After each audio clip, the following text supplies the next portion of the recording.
Proudly brought to you by Barfoot and Thompson. On the show today, we look back at Season 7 and look at some of the best highlights from this year's season. Welcome to Property Matters.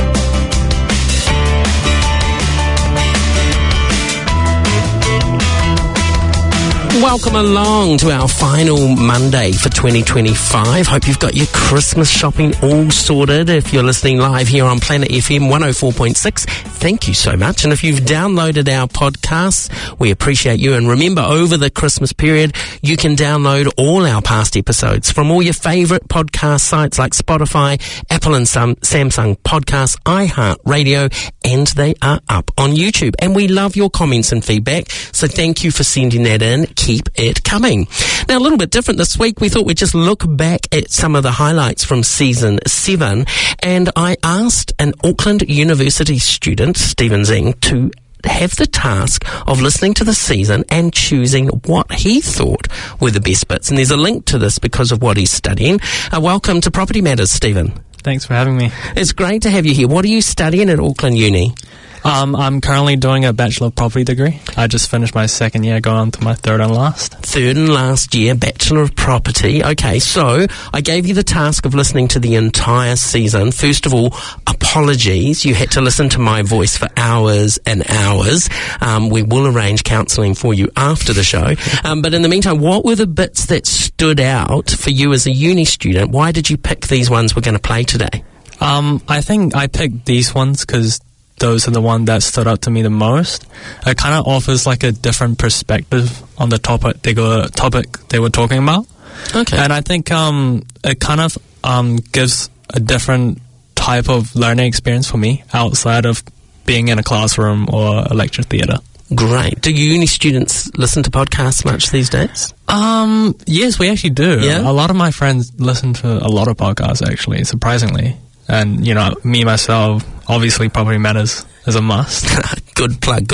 All right, Stephen. Well, the first one you chose is from episode 1, which was Nicole Lewis, who we all know is the absolute queen and guru of buying investment properties and flipping them fast. We've talked to her about doing deals as she boards a plane, and by the time she gets off, it's sold.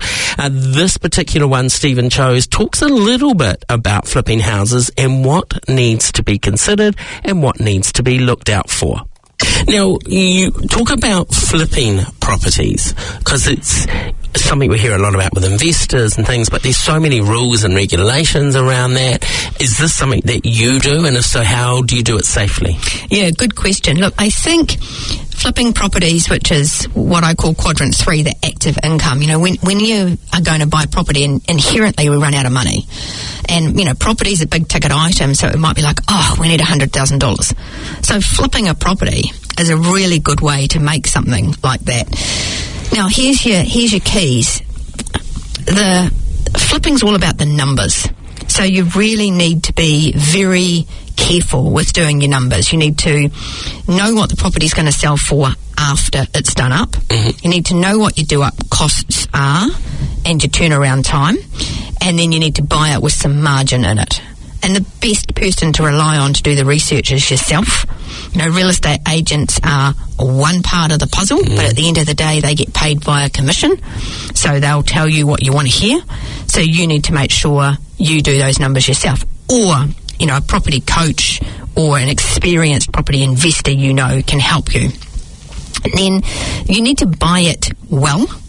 And when you are doing a flip, it needs to be in the area you live in, because you need to be able to go and have a look at it and be hands-on and see what's going on. Yep. You need to keep an eye on your team when you haven't used them for the first time.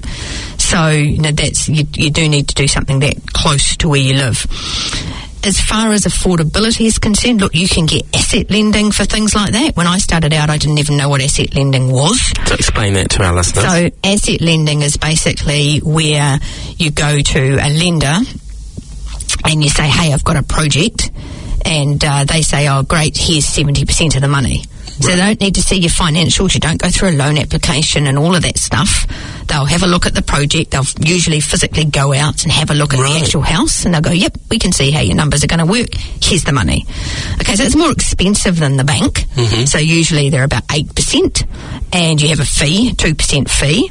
But don't forget, you've only got the money for 3 months or 4 months, so it's neither here nor there. So it's a non-bank lender. It is a non-bank lender. Yeah, that is correct. But an asset lender as opposed to a long-term lender who's not a bank, if that makes sense. Yeah, so it's very easy money to get. You don't have to worry about, but I'm not earning anything, because that's what they'll look at your actual project. So you need to make sure your numbers are good. You still need the other 30% for your deposit and your do-up money, which you can either leverage off another house if you've got one, pay cash if you've managed to save it up, or use a money partner if you've got no money at all. And are there certain rules and regulations, sort of law-wise, and about how quick you can flip and not flip? No, not so much around that. Because there was a lot of criticism, wasn't there, of, these ones that sort of were flipping within weeks, because there wasn't a lot of renovation. Well, there's two different things. Okay, so there's what I call a contemporaneous settlement, which is basically you buy a house and you on-sell it to someone else. You don't really do anything to it. So you can still call that flipping, but it's really just a back-to-back settlement. And then you've got the actual renovations, where you go in there, you renovate and you resell. There's nothing wrong with doing any of those. Either way, vendors get upset. They don't necessarily compare an apple with an apple. Like once a property is renovated, of course it's worth more, and you've got to have the cash to renovate it. A contemporaneous settlement, I do a lot of those. So could the vendor have got more money? Potentially, if they found the buyers, which you often can't do. So I've got no problem as long as everyone's being fair. And like, if I'm going to buy a property, I do contemporaneous settlements. I did one not so long ago, actually. But my buyer still ended up with $300,000 equity. So even though I made some money off it as well, but it's a win-win-win. She is amazing, Nicole Lewis, and make sure you get her fabulous books to really inspire you. Stephen, is property investment something you hope to do one day? I'll love to get into property investing. Do you think, like Nicole talks about, people that buy their first home first because they're emotionally attached and want to live in it, versus the investor who goes, no, I'll get the investment first? Where do you sit? Where's your emotional line? I think for me, as much as I want to own my dream home as my first house, I would go for investment type. Very wise. You've been listening. All right. Well, second person that you chose from our series is the team from All Clear, where we look at healthy homes. It's been a massive year for property managers this year to meet the healthy homes deadlines, and it continues for landlords to meet these standards. So we unpacked with Matt and Adam a little bit about what exactly is healthy homes. Look, you started touching on healthy homes, and it's been such a big topic over the last few years, but especially this year as everyone worked towards the deadline to complete it.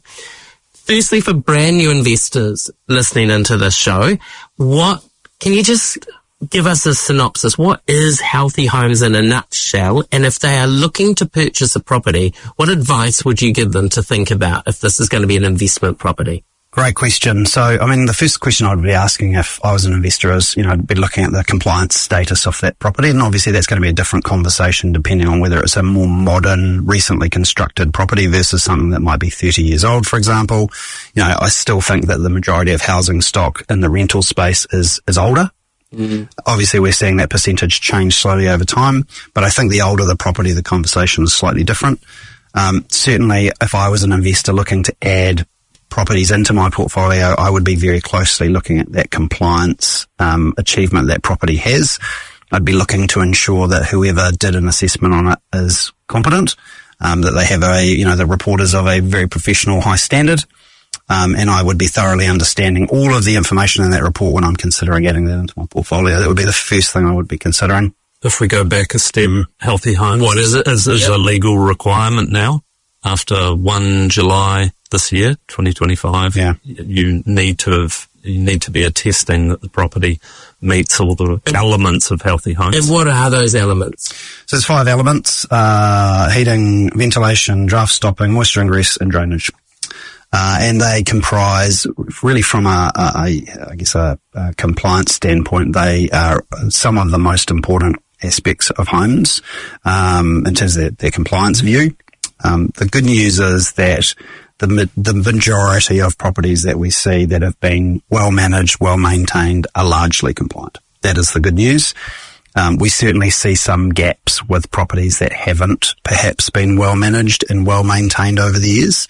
And that's sometimes the reasons for that do vary. We do see a gap sometimes between professionally managed properties and owner occupied properties that may have been not well maintained. But there, for the most part, a lot of the issues, if there are any, can be resolved relatively cheaply, which is good news. Okay. And I think that, regardless of what the political views, the listeners may have, warmer, dry, healthy homes are a good outcome for society. I think they drive the right kind of changes in our economy. Obviously, we want a productive workforce. We want happy, healthy kids. We want people feeling happy being in their home. So that's a good thing. Arguably there was some challenging timelines, particularly when you threw COVID in the mix. But I think that regardless of any political thing, I genuinely think the science behind healthy homes is actually pretty good.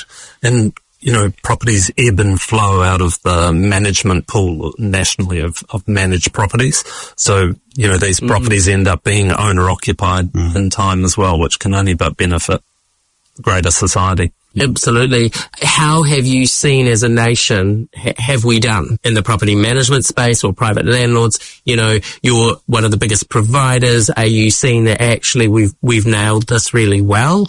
Or is it different in different parts of the country, dare I ask? There's not a huge gap nationally between the big centres in terms of average total compliance. I'd suggest last time we pulled the data, it was sitting around late 80s, early 90s.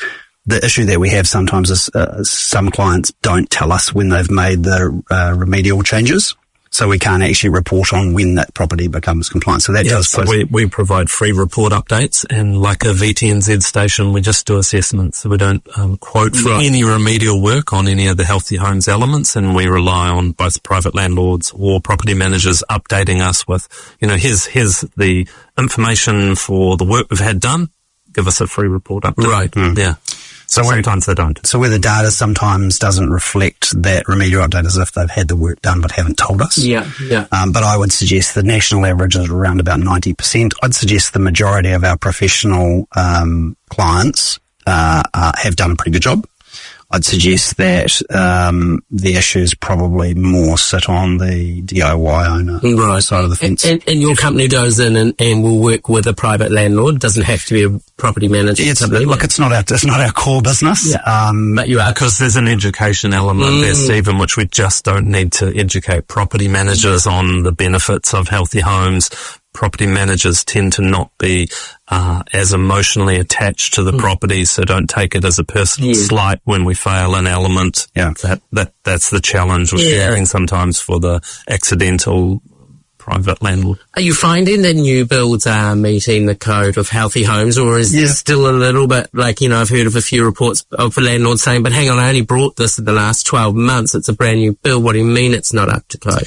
Yeah, so there's still some obvious gaps there. The building code still doesn't require a moisture barrier, which obviously, as you know, is a requirement under the healthy homes regulations.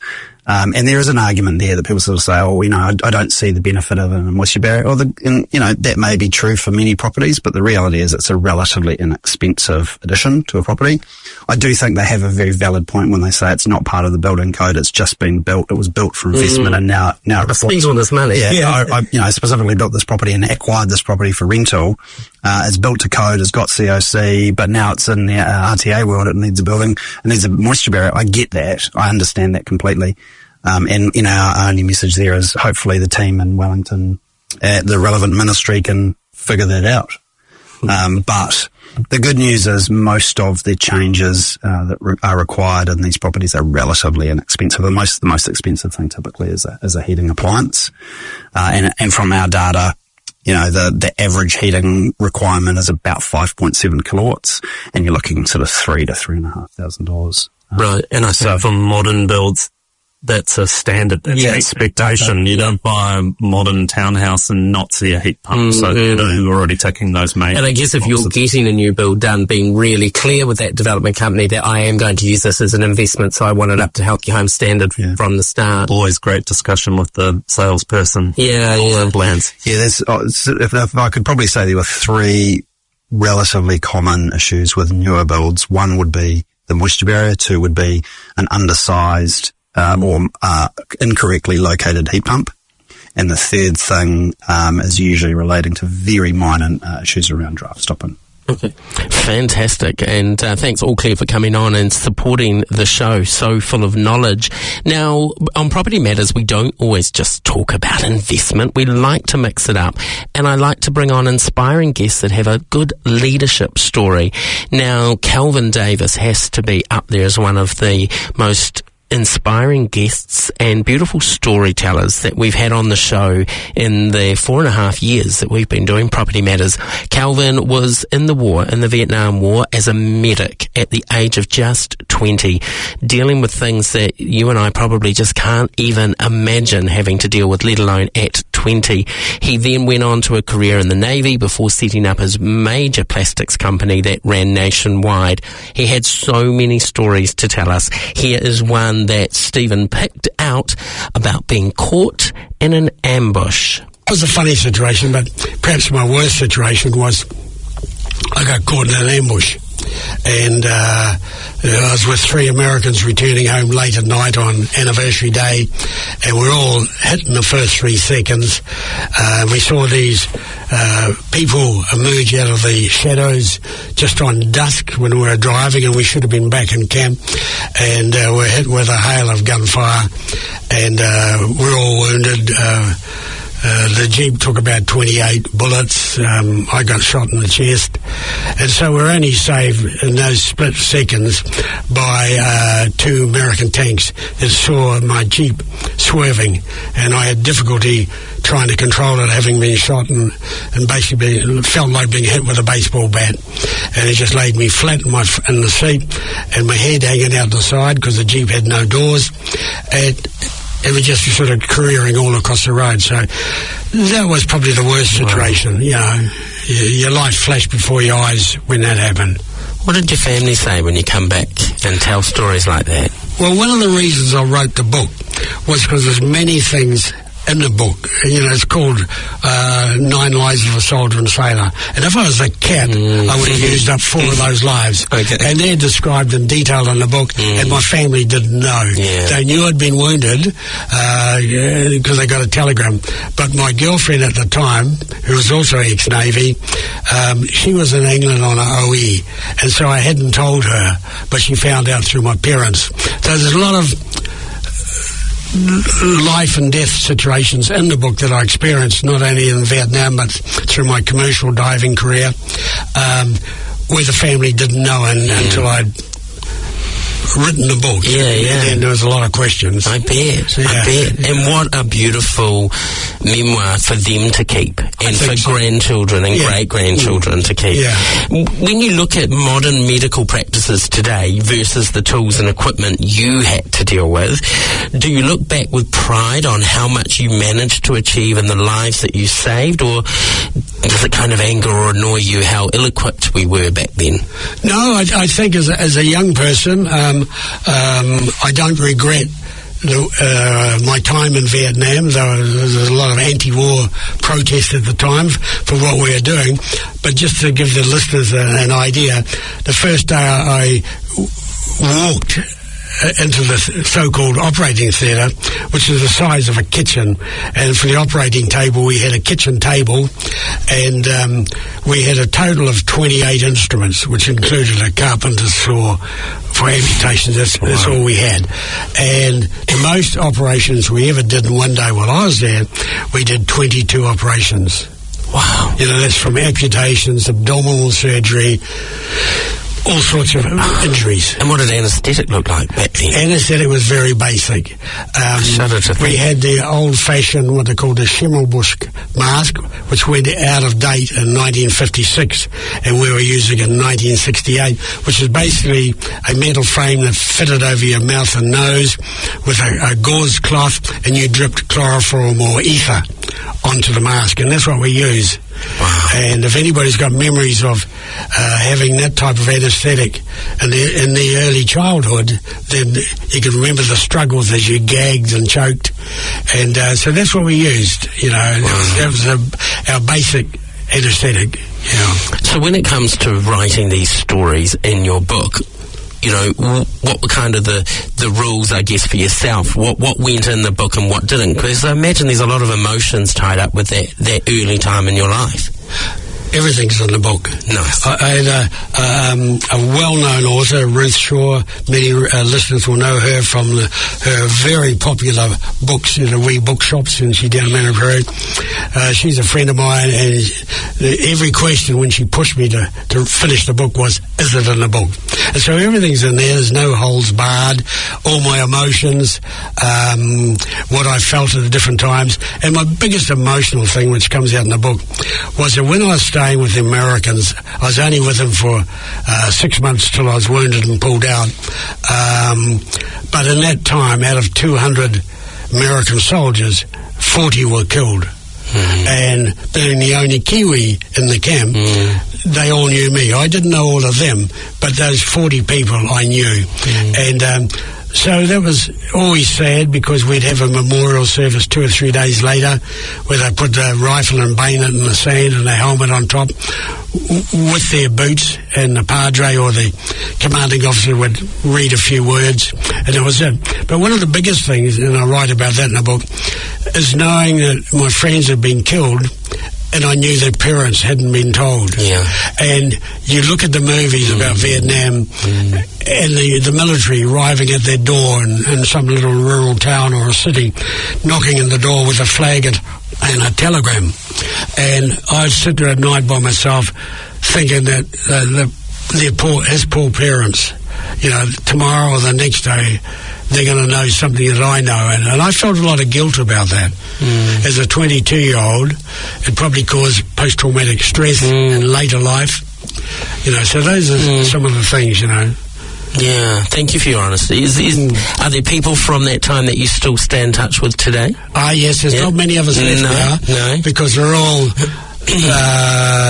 most of the team members that were there have died. Right. You know, but the ones that are left are probably all 77, 80 years plus, you know. Yeah. So amazing. Calvin Davis. I bet you, Stephen, when you listened to that episode, that would have been quite hard to pick which bit, because he had so many interesting stories. Yeah, 100%. It was very hard to pick, like, the best part out of that entire podcast. Do you know the bit that shocked me? Right at the very end of the episode, when I was getting my warning that we're nearly out of time, and he told us that he'd finally sat down with his son and gave his son the book, and his son took him back to Vietnam to retrace the steps. And literally my outro music starts playing, and I was like, I could have done a whole episode on what was that like, going back with your son. So my goal in 2026, my New Year's resolution, if he's up for it and well enough, is to get him back for part 2, because I'd love to know how cool that would have been. 100%. I agree. All right, so now back into the real estate world now. We caught up with Jeff and Leanne, they're regional managers at Barfoot and Thompson, and we talked about what is involved in the qualification of being a real estate agent, what's required to get done, and you know, how should a person looking to be an agent choose their agency? What should they be thinking about? Here's Jeff and Leanne. You mentioned doing the papers. Jeff, what's involved qualification and training-wise in becoming an agent? And can you start learning before you're sort of attached to a specific agency? Oh, absolutely. And I think there's never been more options or more opportunity now to, build that knowledge base and do your your initial salesperson certificate. There's 3 or 4 different organisations that offer online courses, or a mixture of online and in-person courses as well. And again, yes, I think there's great property podcasts like this one. There's so much information. There's online coaches. There's all sorts of things you can do to immerse yourself in the business even before you start, like visiting open homes, just really getting a feel for the whole property market. It does become quite addictive, and once you're immersed in that world, then you may think, yeah, this is certainly a career for me. So yeah, lots of opportunity to do a bit of pre-learning and pre-introduction to the business as well. Brilliant. Now, Leanne, obviously you both work for Barfoot & Thompson, but as we are a national program, there will be listeners here that are not in your Barfoot & Thompson regions, but thinking about perhaps that career journey or kicking it off. So if they're thinking about which agency to start their career with, what advice would you give them? Rather than brands, what should they be looking for? So, look, Stephen, most managers and most officers are looking to take on new people. There may be rare circumstances. So my advice is, don't just go to one person. You know, you may have to make an appointment, but, you know, confidently just rock up to a real estate office, tell them you're thinking of a career in real estate, and is there anyone available to have a chat with you? If perhaps the manager's not there at the time or out on business, then what's a good time to come back? But I would good definitely... vibe check of an office too. Yeah. I would definitely, you know, go and talk to a few different agencies and find out, you know, what you think's going to fit with you and what you like about them as a brand and them as an individual office. Nice.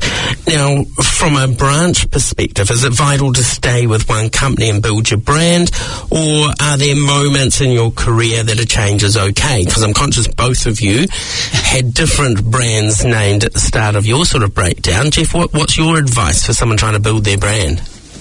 Look, I think the resource available now to every agent to grow their individual brand is huge, but it is important to be in an office environment that's going to support your growth and also support, that's a culture where you're comfortable and where you're proud of to do your own business. So, look, it's sometimes you might feel you outgrow that office and you need to change. So I think it's you are a self-employed contractor as a sales agent, so you are responsible, basically for your own career path.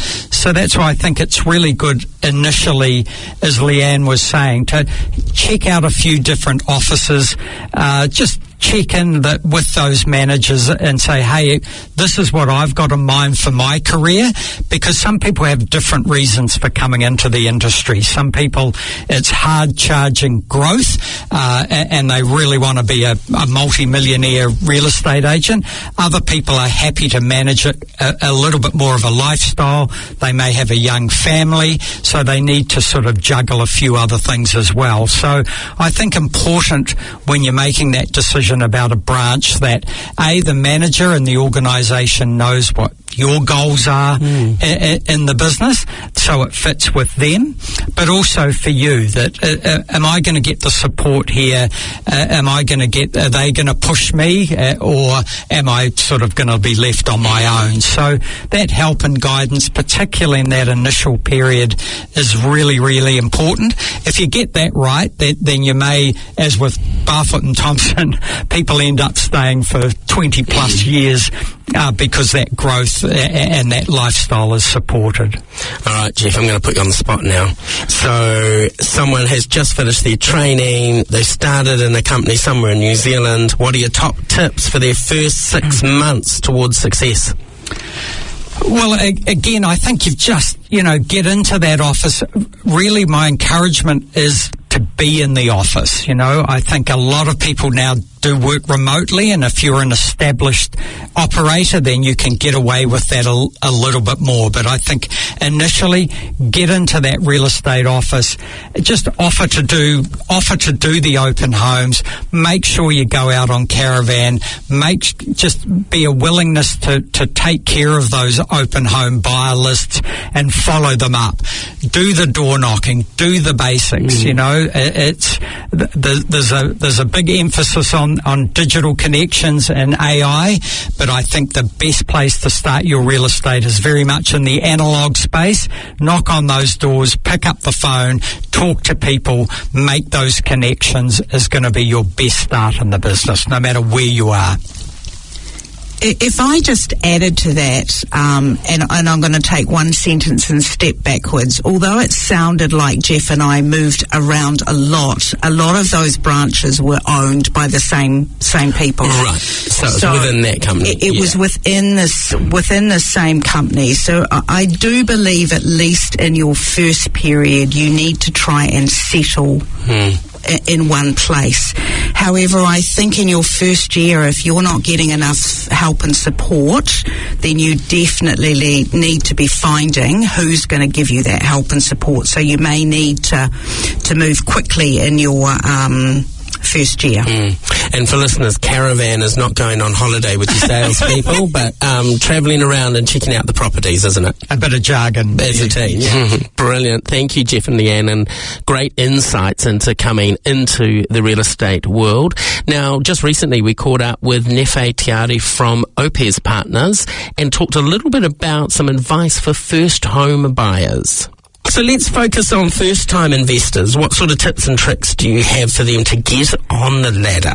Oh, well, I can tell you exactly what I did when I wanted to get on the ladder. I spoke to a mortgage advisor and I said, I've got no bloody idea what I'm doing. What can I do to get in a position to make me ready to get a yes from the bank? Yeah. And I had this wonderful mortgage advisor just said, hey, you need your income to be at $50,000. And my husband's needed to be at $70,000. And you need to have at least a 10% deposit. So that can be made up of your KiwiSaver. And they'll give you some guidance on, okay, what's required. And then you just reverse engineer it and go, okay, well, that means I'm going to need to save $300 a week for the next 18 months. And I would say probably for any first home buyers out there or investors, the trap that I tend to see a lot of first home buyers get into is their first home has to be their forever home. And that is something that will just keep you on the sidelines for ages. Because don't get me wrong, everybody wants a standalone home, 3-bed with a garage and a garden. But in reality, it's your first home. Just get on, and I would look at properties that would make, from an investment standpoint, in good areas that can go up in value, and I would just focus on what's going to get you on the ladder and what's going to help give you that growth, because chances are the house you live in today is not going to be the house you're going to want to live in 15 years. You're probably going to lift and shift regardless. So that would be my advice. And once you've got that property, how do we then use it to leverage getting the next one? Oh, okay. So I can tell you what we did. We bought in a major city, was our first home, which you have to with KiwiSave. You have to buy and you have to live in it for 6 months in an area where houses tend to be cheaper, so they tend to be slightly lower socioeconomic areas. But I mean, I live in Kelston, which is really close to Avondale and New Lynn. It's absolutely fine. It's a great suburb, close to the CBD, and I tend to find there's quite a large rental population out there. So if I did decide to turn it into a rental property, I could. But what my husband and I did is we really focused on paying down that mortgage really quickly. Now, because I'm a new build property investor, I'm really relying on two things, and that is capital growth and my ability to pay down debt to increase my equity position so I can leverage again, unless I use a cash deposit on another property. However, if you're an active investor, then you've actually got some more tools that you could use. You could use the BRRRR strategy, which adding a bedroom, increasing your rental income. Take that rental income, that'll improve your servicing on a bank calculator, and you could use that to pay down some of the debt, improve your equity, and you could leverage and buy again. Or you can renovate the home, lift the value, that'll give you an equity lift, and then you can leverage and rinse and repeat. depends what strategy you go down. For new builds, you really just got to focus on paying down that debt. So I use the revolving credit facility to do that. So me and my husband will sit down and go, okay, how much do you think we could pay off this year? And we might say, oh, maybe we could do an extra $5,000. And so we'll open our little revolving credit facility. We'll talk to the bank and say, hey, can you break off a little portion of our main loan, put it into the revolving credit facility so it's now overdrawn by $5,000, and then we will spend the year really working towards getting that paid off. Clever. Yeah, we just rinse and repeat every single year. Yeah. Love that. Rinse and repeat from Nefe there. And our final pick, and Steven's pick from season 7, is the queen of data from realestate.co.nz, Vanessa Williams, who talks a little bit about how to market a property and what a landlord or vendor should do to get a better outcome. Is there anything else from a agent point of view directly with your website that they can do to really pump it and make it stand out specifically to your site? Yeah, well, I mean, we have the opportunity to upgrade all the listings, and I mean, you can't sell or you can't rent a secret, right? And I truly believe this is that if you want to get a bargain of a house, go and find something that's poorly marketed, you know, and we